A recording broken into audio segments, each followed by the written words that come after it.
اللہ کے نبی زیادہ تر جو دعا پڑھا کرتے ہیں وطروں میں، اللہم اہدنا فیمن ہدیت، اے اللہ مجھے وہ والی ہدایت، ہمیں وہ والی ہدایت عطا فرما جو تو نے ہدایت جن کو دی، وعافنی فیمن عافیت، وہ والی صحت عطا فرما جو تم نے پہلے والوں کو صحت عطا فرما، وتولین فیمن تولیت، اللہ مجھے ایسا دوست بنا لے جیسا تم نے اللہ سے باتیں کرو، معراج ہے مومن کی، پھر دیکھو تمہارے رنگ چڑھتے ہیں کہ نہیں چڑھتے؟ تم تو دماغ کسی اور طرف، نماز میں کھڑا ہوں جوتوں کا خیال ہے، گاڑی سٹارٹ ہے، بچے گاڑی میں بیٹھے ہوئے ہیں، ہاں جی کہاں یکسوئی تیرے اندر؟ اللہ سے سمجھ کے کہنا، بات کرنا، مجھے ان جیسا دوست بنا جیسا تم نے پہلے دوست بنایا،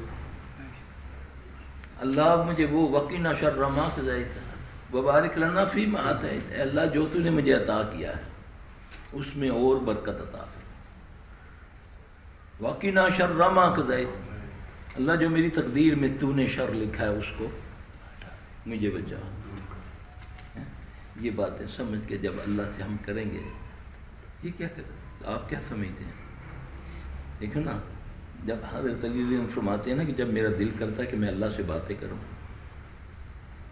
تو باتیں سمجھ سوچ کے کرنی چاہیے یا پاگل پان میں کرنی چاہیے؟ سمجھ سوچ کے، یا بغیر ترتیب کے جو میرے دل میں ہے وہ کریں؟ کہتے ہیں جب میرا دل کرتا کہ میں اللہ سے باتیں کروں تو میں نماز پڑھتا، میں نوفل پڑھتا، جب میرا دل کرتا کہ مجھ سے اللہ باتیں کرے تو میں قرآن پڑھتا۔ کتنے لوگوں صبح کے قرآن پڑھا تم نے؟ کتنے پڑھے؟ وہی پڑھا ہوگا یہاں تو ان لوگوں نے جن کا کوئی رگڑا چڑھ گیا، اللہ ماشاء اللہ سب کی بات نہیں کرتا، جن کو کوئی جن شین نے تنگ شروع کر دیا یا شیطان، انہوں نے تو پکڑ لیا قرآن، ہے نا؟ تو انما المال بالنیات، تمہاری نیت کا دارومدار تو عملوں پر ہے۔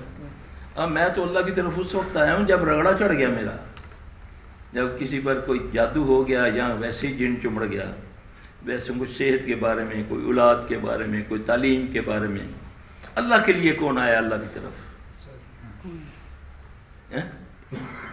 اللہ کو راضی کرنے کے لیے کون آتا ہے کہ جس سے میرا اللہ راضی ہو جائے؟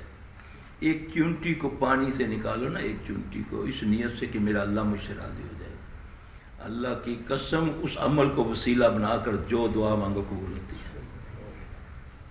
خالص یہ ہونا چاہیے کہ یہ چونٹی یہ کہیں ڈوب نہ جائے، یہ بیچاری تڑپ رہی ہے کافی دیر کی، تنکے سے یا کسی چیز سے، میں اس کو اللہ کے لیے، کوئی دیکھنے والا نہیں ہے، اس کو میں نے نکال کے خشکی پہ رکھ دیا۔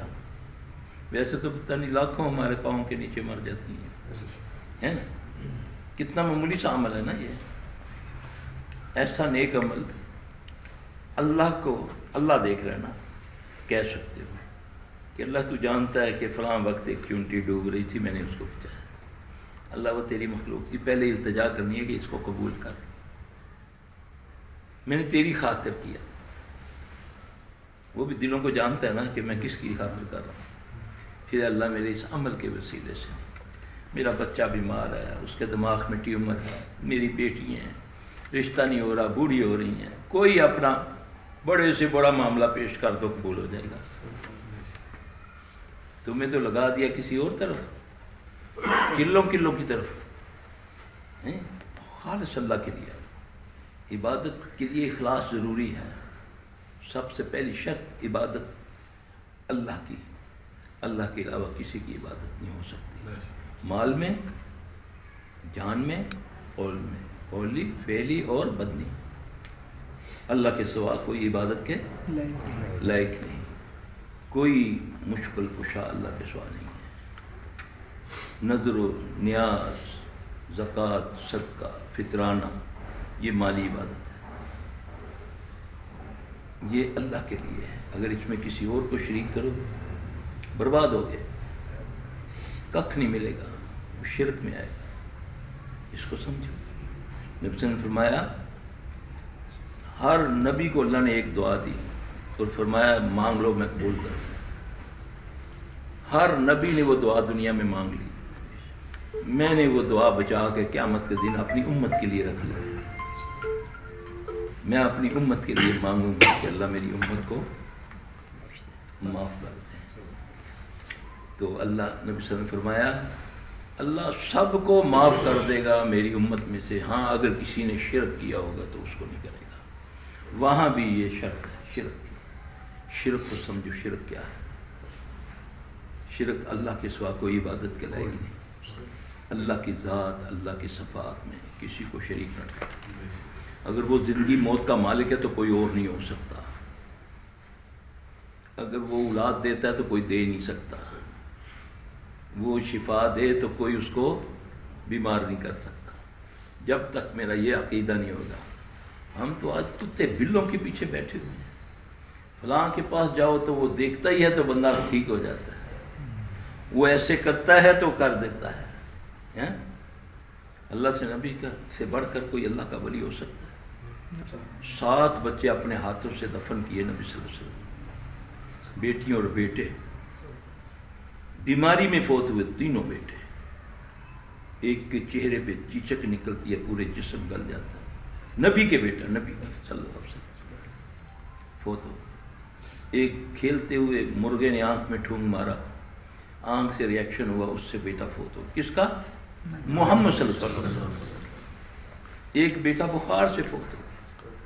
اب یہاں پر کتابیں بھری پڑی ہیں, فلاں پیر نے قبر میں آ کر روح نکال دی, بندہ زندہ ہو گیا. فلاں پیر نے اس کو اسرائیل کو پکڑا, تھپڑ مارا, اس کی آنکھ نکال دی, اس سے روحوں کی تھیلی چھین لی. اور ظالموں, اور تم نے اللہ کے قانون کو کیا سمجھ رکھا ہے؟ اور کس سے کہانیوں سے نکلو. اور یار قرآن پڑھو, حدیث پڑھو, تمہیں دین سمجھ آئے, تمہیں اللہ کا تعارف سمجھ آئے. واہ واہ کرتے ہو, جو جہان کا گند گھمنڈوں میں تمہیں ڈال دیا جاتا ہے کہ تم فلاں کے مرید ہو, اس لیے تم جو مرضی کرو, دودھ میں پانی ملاؤ, فراڈ کرو, تم فلاں کے مرید. یہی ہے نا. اس چیز نے اس وقت امت کا خانہ خراب کر دیا. عرب و عجم کے اندر ہمیں گھمنڈ میں مبتلا کر دیا کہ تم محمد صلی اللہ علیہ وسلم کے امتی ہو, تم بخشے جاؤ گے, ہے نا. اللہ اکبر. آپ نے فرمایا جو ملاوٹ کرتا ہے وہ ہم میں سے نہیں ہے, تو ہم تو آؤٹ ہو گئے. اب جو بھی اس میں ملاوٹ کرے گا کسی فرقے کا, وہ آپ نے فرمایا ہم میں سے نہیں ہو, گیا نا, وہ ختم ہو گیا. تو بخشی تو اس کی ہوگی نا جو امتی ہوگا, جس کو نبی نے ڈگری نہیں دی صلی اللہ علیہ وسلم. تو یہ گھمنڈ ہے ہمارے اندر, علماء سو نے ہمارے ذہن میں ڈال دیا. حضرت معاذ بن جبل رضی اللہ عنہ فرماتے ہیں, ایک مرتبہ میں آپ صلی اللہ علیہ وسلم کے ہاتھ سواری پہ بیٹھے ہوئے تھے. اس سواری ایک تھی اور میں آپ کے پیچھے تھا اور آپ مجھ سے آگے تھے. ایک سواری پر ہم دو, وہ حدیث میں آتا ہے وہ خچر ہے. تو آپ صلی اللہ علیہ وسلم کی عادت مبارک تھی, آپ کسی چیز کو بہت وضاحت کرنا فرماتے تھے نا, تو 3 بار فرماتے. آپ نے فرمایا معاذ, میں نے عرض کی حاضر غلام یا رسول اللہ, والدین میرے قربان ہوں وہاں پر, تم جانتے ہو کہ بندے کا اللہ پر کیا حق ہے؟ غور سے سننا.